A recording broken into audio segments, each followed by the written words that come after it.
जो आप नेवी की बात कर रहे हैं उसमें क्या होता है, दे आर डिफेंस, वो लोग डिफेंस में कर रहे हैं, they are not from the merchant marine, लेकिन उनका सोच और मर्चेंट मैराइन वालों का सोच ऑलमोस्ट मिलता जुलता है, क्योंकि हम हमेशा we have to think, we have to innovate, we have to accomplish that job. Brazil से चाइना के लिए जा रहा है, the quantity is 1 lakh tons. एक लेमैन के लैंग्वेज में 1 लाख टन मीन्स एक ट्रक में 20 टन माल आता है।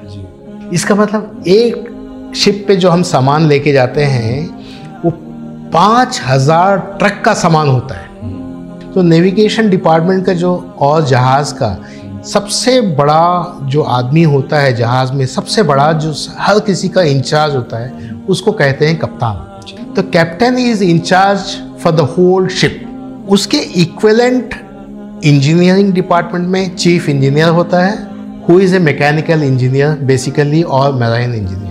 +2 के बाद जो इंडिया में जिसके +2 बोलते हैं, 10th और 12th, मैथ्स, फिजिक्स, केमिस्ट्री, इनका बैकग्राउंड होना मस्ट है। तो इंडिया में बहुत हाई लेवल की एक यूनिवर्सिटी है जो कलकत्ता में बेस्ड है, उसमें आपको एडमिशन मिलेगा। It is called DMET olden days, जहाँ पे इंजीनियरिंग स्ट्रीम की वहाँ पे एडमिशन होती है, 4 साल की डिग्री होती है, they get a degree BTech।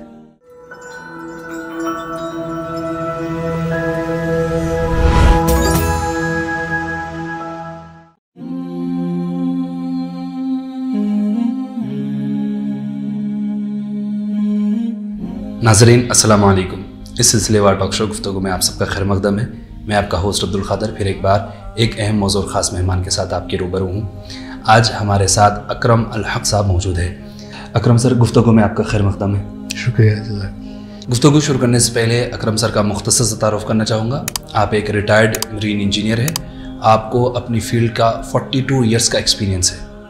Sir, अगर हम बुनियादी सवाल से हमारी गुफ्तगू शुरू करते हैं तो उमूमन तौर पे ख़ास तौर पे गल्फ़ में जब हम हिंदुस्तानियाँ ज़्यादा जाना शुरू किए हैं तो वो लोग जो है सी का वॉयज वो दे हैव अंडरटेकन दिस, वरना तो लोगों के जहनों में अगर सी की बात कही जाए तो बीच होता है और एक पार्टी वाला मामला होता है या एक टूर करने के लिए एक टूरिस्ट स्पॉट समझ में आती है।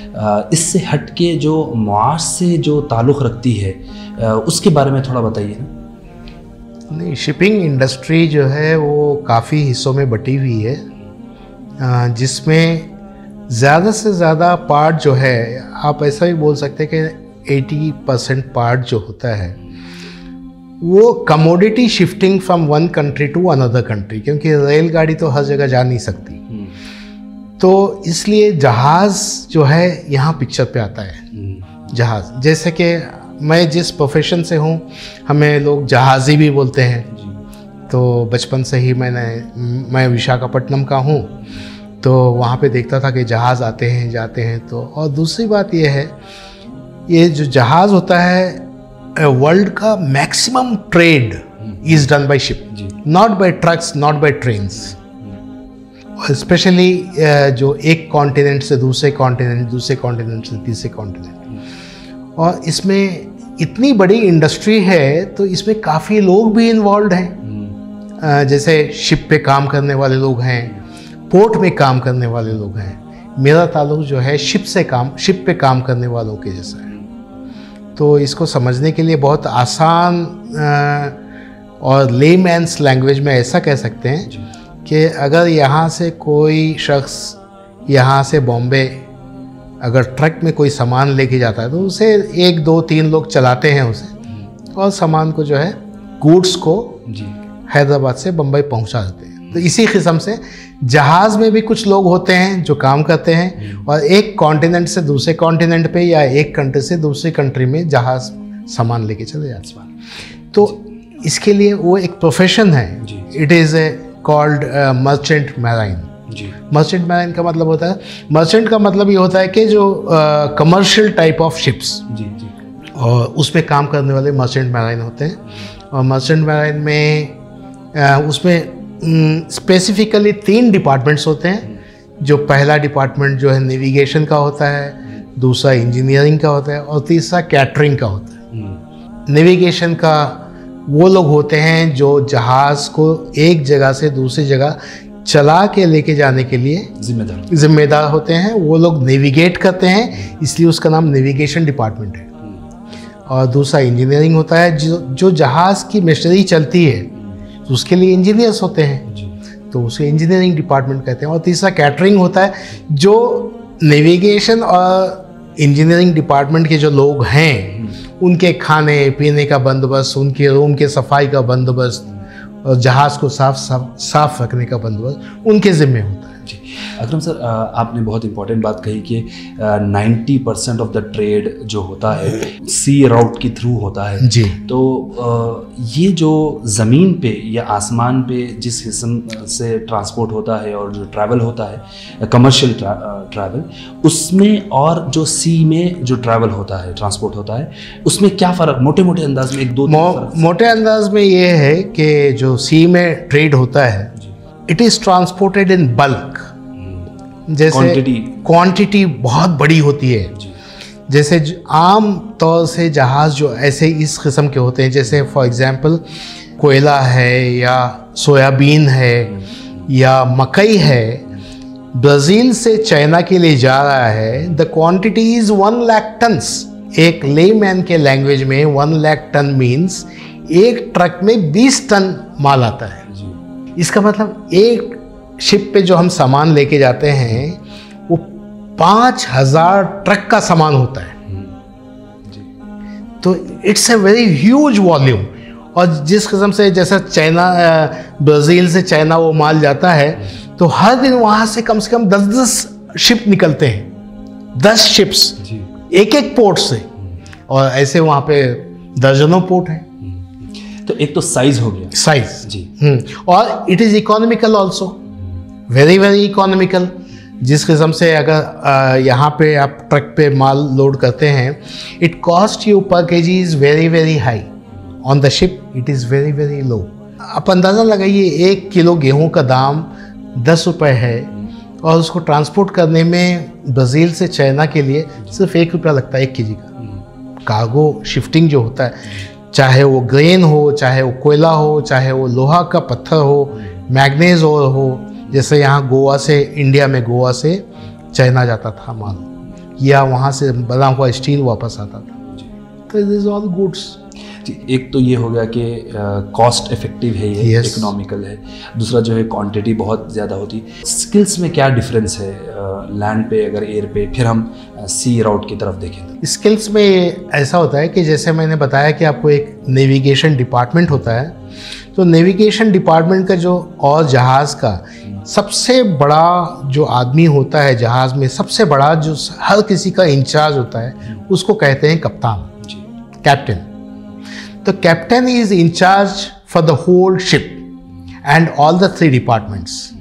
उसके इक्विवेलेंट इंजीनियरिंग डिपार्टमेंट में चीफ इंजीनियर होता है, who is a mechanical engineer basically और मैराइन इंजीनियर। तो ये लोग उस मुकाम पे पहुंचने के लिए +2 के बाद, जो इंडिया में जिसके +2 बोलते हैं, 10th और 12th, मैथ्स, फिजिक्स, केमिस्ट्री, इनका बैकग्राउंड होना मस्ट है। उसके बाद में वो लोग जो है मैकेनिकल इंजीनियरिंग करने के बदले मैराइन इंजीनियरिंग भी कर सकते हैं, तो वो लोग इंजीनियरिंग स्ट्रीम में जाएंगे। इसी किस्म से +2 मैथ्स, फिजिक्स, केमिस्ट्री करने के बाद में अगर नेविगेशन में जाना चाहते हैं तो BSc नॉटिकल में जाएंगे। आजकल इन लोगों ने क्या किया है कि ये जो एंट्रेंस जो दिया है IIT के थ्रू दे दिया। You can fill up the form, while filling up the form for IIT, you can fill up for marine engineering.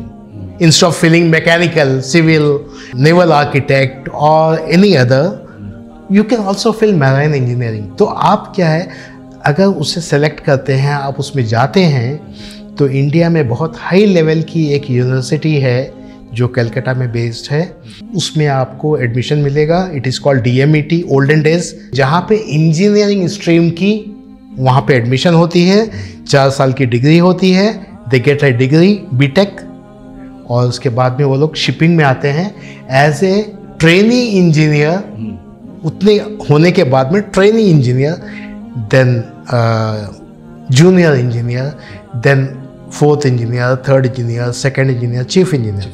तो अगर कोई स्टूडेंट अच्छी तरह से पढ़ता है, he can become chief engineer within 30 years of age. He is the boss for the engineering department. इसी किस्म से जब वो nautical science लेता है, and there's a college, there's a university in Bombay, they go through all that and they go to ship also, और होते होते जो है 26, 28, 30 years में वो कप्तान बन जाता है शिप का। He is a whole and soul for the ship and he is representing the ship to the company. Company को रिप्रेजेंट कर रहा है, तो उसकी वर्ड फाइनल होती है and company will decide what he is saying is right और not. इस किस्म से जो है 2 डिपार्टमेंट होगा। कैटरिंग डिपार्टमेंट तो वो होता है कि जैसे आप सबको पता ही होगा, सपोर्ट सिस्टम जिसमें चीफ कुक होता है, पकाने का काम करता है, बेकिंग भी करता है, इडली सांभर भी बनाता है, डोसे भी बनाता है, चावल दाल भी बनाता है, गोश्त भी बनाता है। तो ये हो गया। तो ये सब जो है 3 डिपार्टमेंट्स हैं। अकरम सर, अगर आपकी लाइफ, आपकी इलस्ट्रियस करियर को हम देखें तो उसमें से 1-2 ऐसे वाक़यात सुनाइए ना जो कि बहुत मेमोरेबल है, फिर आपको उससे लर्निंग क्या हुई? इसमें सबसे इम्पॉर्टेंट बात है, ये एक ऐसा प्रोफेशन है जहां आपकी मन मर्जी घर पे आना जाना या आपकी छुट्टी को एक्सटेंड करना या शॉर्ट करना आपके बस में नहीं होता। Every time we go, we are in a new contract. There's no permanent employment system. You can shift your contracts to one company, other company, or one country, other country. मैंने तकरीबन 10, 15, 20 countries के साथ में contract किया है अपनी life में, और हमेशा एक ऐसा बोल सकते हैं कि freelancer. I was a engineer but freelancer. इसके सर्टिफिकेशंस होते हैं जो इंडिया, यूके, ऑस्ट्रेलिया, न्यूजीलैंड वगैरह में होते हैं, तो वहाँ से आप अपना सर्टिफिकेशन करवा सकते हैं। इंजीनियर्स का हो या कैप्टन का हो, उनके जो डिग्री होती है, उनका जो क्वालिफिकेशन होता है, it is from any country like India, Australia, New Zealand और यूके। मैं एक मरतबा ऑस्ट्रेलिया से कनाडा जा रहा था and it was 55 days voyage.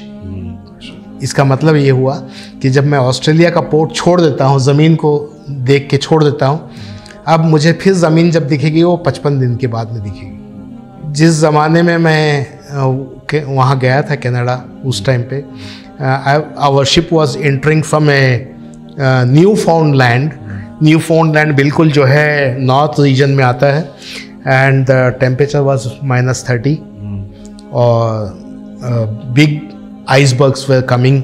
जैसे लोगों ने टाइटैनिक देखा होगा तो उसमें पता चलता है कि हाँ आइसबर्ग्स आते हैं, तो those were not big icebergs but smaller ones. लेकिन it's a very common thing, everybody knows about it. If one part of ice you can see on the top, the 11th part is lying down in the water. Okay, we were stuck in the ice because -30 and approaching St. Lawrence, तो fresh water भी उसमें mix था। Normally सी water freeze नहीं होता है, लेकिन उस जगह का सी वाटर फ्रीज हो गया and our ship got stuck for 3 days in the ice at sea. तो वहाँ पे जो है कंटिजेंसी प्लान के हिसाब से हम लोगों को शिप को ज़िंदा रखने के लिए सिर्फ गर्म करते रहना पड़ा। हाँ, तो we were stuck in the ice. और जैसे आपको पता है कि आइस जब बनता है तो इट एक्सपैंड्स। अगर सोचिए पूरे समंदर का आइस जब एक्सपैंड हो रहा है, it will crush the ship like this. तो इट वाज वेरी स्कैरी। आपके बोलते हुए भी रोंगटे आ रहे हैं। हाँ, तो टूट जाएगा जहाज, टूट जाएगा। आइस क्लास वो एक अलग टाइप की शिप होती है, हमारी शिप आइस क्लास की नहीं थी, हमारा वाज जनरल कार्गो शिप। जी, बहुत एक्साइटिंग करियर समझ में आ रहा है सर। हाँ, ये बहुत एडवेंचरस कैरियर है, हद से ज़्यादा एडवेंचरस है, और इसीलिए मैं ज्वाइन किया था। सर अगर हम ओवरऑल सी को देखते हैं, उसके अंदर एक जो है अपने वॉरशिप्स है वो मूव होते हैं। तो एक बात ये कही जाती है कि ख़ासतौर पे यूएस में जो वॉरशिप्स पर काम करके आते हैं मरीन्स, उनको जो है ना उनका कॉन्ट्रैक्ट ख़त्म होने के बाद कंपनीज के सीईओज बनाया जाता है और ये कहा जाता है कि अगर टर्न अराउंड करना है एक कंपनी को तो जो है ये मरीन्स को आप डिप्लॉय करिए। हाँ, ये बात की ये इसका मेन रीज़न ये है कि जो शिप पे काम करता है, his brain always works towards innovative things. कभी भी वो जो है एक सेट रूल्स पे नहीं चले। जैसे मैंने आपको बताया कि बर्फ़ पूरा जमा हो गया था समंदर में, दिस इज़ नॉट नॉर्मल। एक ज़मीन पे काम करने वाले के लिए वो नॉर्मल चीज़ नहीं है। तो हमारे लिए क्या है, हमको वहाँ पे ज़िंदा रहना है। We have to think something new, something to innovate and do something, कि भाई हम जिंदा रहें, वापस अपने घर जाएं। तो जो आप नेवी की बात कर रहे हैं उसमें क्या होता है, दे आर डिफेंस, वो लोग डिफेंस में कर रहे हैं, they are not from the merchant marine. लेकिन उनका सोच और मर्चेंट मैराइन वालों का सोच ऑलमोस्ट मिलता जुलता है, क्योंकि हम हमेशा नई चीज़ सोचते हैं और हर प्रॉब्लम को वहाँ पे हमको काम करने के लिए कोई बाहर से आके हमारी मदद नहीं करेगा। We have to think, we have to innovate, we have to accomplish that job. जैसे अगर शिप का इंजन ख़राब हो जाता है तो एक शिप के इंजीनियर के लिए चैलेंज है कि अपने वो टोटल स्किल्स को लगा के उस शिप को वापस काम पे लाए। You have to do all the things by yourself. अगर हम देखें कि 19th सेंचुरी से पहले जब ये सी वॉयज लिया जाता था, फिर उसके बाद अब 21st सेंचुरी में जब लिया जाता है तो एक टेक्नोलॉजी यूज़ करने में मार्केट डिफरेंस आया है, एक बहुत रूनुमा डिफरेंस समझ में आता है। इसी तौर पे जो है जो नेटवर्क सिस्टम है, जो कि हेल्प करने का सिस्टम है, अगर कोई डिस्ट्रेस में आ जाती है शिप, तो ये नेटवर्क सिस्टम का जो नेटवर्क सिस्टम है डिस्ट्रेस शिप के लिए, उसके बारे में थोड़ा बताइए ना। ये मैं एक अपना एक्सपीरियंस शेयर करूँगा यहाँ पे। एक शिप पे आग लग गई थी and it took hardly 5 minutes to burn the whole ship. जब आग लगी और जब हम बाहर आ गए और जो है we try to extinguish the ship fire, it took 5 to 10 minutes before you know the whole thing collapsed. उसके बाद में हमने जो भी हमारे पास में प्रोविज़न था, हमने मैसेज भेजा कि भाई आग लग गई है and we don't have a place to sleep also, place to sit also and also place to cook also, and there is no way that we can cook, क्योंकि जो जनरेटर था वो जल गया, मशीनरी जल गई, तो अब हम पकाएंगे कैसे। तो जो है by the time we got rescue it was almost 20 days। बीच समंदर में कौन आएगा आपको मदद करने के लिए। अच्छा, अब 20 दिन तक खाना खाना है, लोगों को जिंदा रहना है, लेकिन हमेशा शिप पे ये होता है, you have plenty of rice, plenty of pulse and plenty of rajma. वो इसलिए रखते हैं इसी टाइप के सिचुएशन के लिए। तो अब राइस को पकाना है, राजमा को पकाना है, दाल को पकाना है, हाउ विल डू। फर्नीचर तोड़ के उसको जला के बनाते थे। तो this is a very sort of adventurous things. लेकिन 20 days sleeping under the sky on the floor without any bedsheet, हाँ, तो ये एडवेंचर ही है। लेकिन अल्लाह बचाए, ऐसे एडवेंचर बहुत अच्छा होता है कि जब आप जो है जापान जा रहे हैं, अमेरिका जा रहे हैं, लेकिन इस किस्म का एडवेंचर किसी को ना ही मिले तो बस अच्छा है। नाज़रीन, हम यहाँ पर एक छोटा सा ब्रेक लेते हैं, ब्रेक के बाद अपनी गुफ्तगू जारी रखेंगे। सबसे टॉप स्पॉट जिसमें वो शिपिंग की तरफ जा सकते हैं, it is called naval architecture. अगर कोई भी स्टूडेंट नेवल आर्किटेक्चर में एडमिशन ले लेता है, और ख़ास करके अच्छे इंस्टीट्यूट से जैसे IIT वगैरह से, तो he will be on the top spot, surpassing और overseeding the captain also in a very young age. +2 वालों के वास्ते कामारेड्डी में है, उसका इंस्टीट्यूट का नाम है कैप्टन अलीज एकेडमी। ये हैदराबाद के नज़दीक है। बॉम्बे में काफ़ी इंस्टीट्यूट्स हैं, बेलापुर के आसपास हैं। एक दो न्यूज़पेपर का नाम बताऊंगा। एक न्यूज़पेपर का नाम है मैरेक्स, MAREX, और एक cjob.com। ये दो जब न्यूज़पेपर को वो नेट पे सर्च करेंगे और उनको वहाँ पे कंपनीज भी दिखाई देंगी, इंस्टीट्यूट्स भी दिखाई देंगे, कॉलेजेस भी दिखाई देंगे, अलग अलग लेवल के। +2 वाला है बंदा जी, उसके लिए भी है वहाँ जगह। +2 से आगे इंजीनियरिंग करने चाहता है, इंजीनियरिंग कॉलेज के एड्रेसेस भी हैं। और वो नेविगेशन में जाना चाहता है, उसके कॉलेज के एड्रेस।